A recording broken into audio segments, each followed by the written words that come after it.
Time ago in ancient Benin kingdom, there lived a very beautiful damsel named Adesua. She lived with her mother and her younger sister named Ine. She was so beautiful that she caught the attention of the king from a neighboring village during a dance competition. According to the Benin custom and tradition, the proper ritual traditional arrangement was done for the marriage.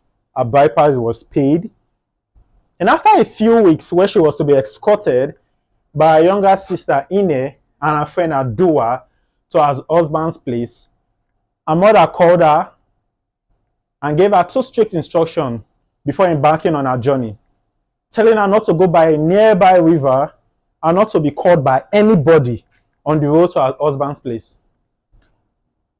On the day she was to go to her husband's place, her mother decorated her with beautiful beads, jewelries, and cloths of great expenses. She went on the journey with her younger sister named Ine and her friend Adua. Few hours into the journey, her friend called her and said, Adesua, you are not looking beautiful enough. You are not fine enough. Is this how you are going to look for your future husband? Adesua concurred and bought into the idea that she was not really looking beautiful. At this point, they left her younger sister Ine on the side of the road and they went by to a nearby river where Adesua was to take a bath and wash her face to look beautiful for her husband. At this point, Adesua forgot all the instructions given to her by her mother. She went to the river. She pulled her clothes. She took off her jewelry, according to her friend. And Adua pushed her into the water. Adua wore the bead, wore the dresses, and Adua went to the road. On getting there, Ine asked, "Where's my sister Adesua?" And Adua said, Adesua went into the river. She jumped into the river. She committed suicide. She said she was not looking beautiful enough. Adua cried, and Adesua was pushed into the river Adua, faking her tears to her younger sister Ine. Ine cried, wanting to go back home. But Adua said, "We must now continue the journey. We can't go back." On getting to the palace of the king, the king knew fully well that this was not the beautiful bride he married from a neighboring village.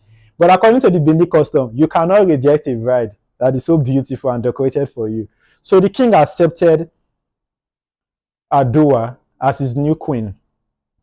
Then Ine was made into a servant by Adua. The younger sister of Adesua was turned into a servant, and she would go by the river every day to fetch water for the new queen. But on getting there, she would cry and sing a song. My sister, you have suffered a lot, you have suffered enough."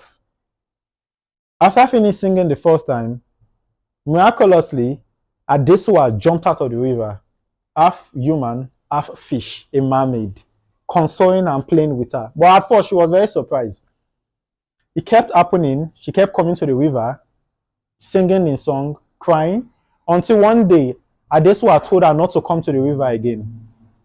That she was, in a few weeks' time, she was going to fully emerge with the waters and become a fish. That the water will become her home and she'll become their queen. But Ine couldn't bear the thought of her sister becoming a fish. So she went to the king and she confessed all to the king. The king, in his decree and his high power, went to the river with some of his chief priests and with the people, the entire community, and some of the chiefs. On getting there, the king instructed Ine to sing the song, and she sang again. My sister, you have suffered enough, you have suffered enough." Adesua jumped out from the river, wanting to scold her sister, where she was caught by a net with some strong warriors and taken back to the community, where she was placed inside the palace, surrounded by fire, to make sure that the seawater completely drained out of her. And some sacrifices and incantations were made on her behalf. In a few weeks, she became fully human, making one decree when she became the queen to see her friend. Wanted to see her friend, but her friend was about fleeing from the community. Then the king instructed she was being caught and banished from the kingdom, never to return to the kingdom. The end.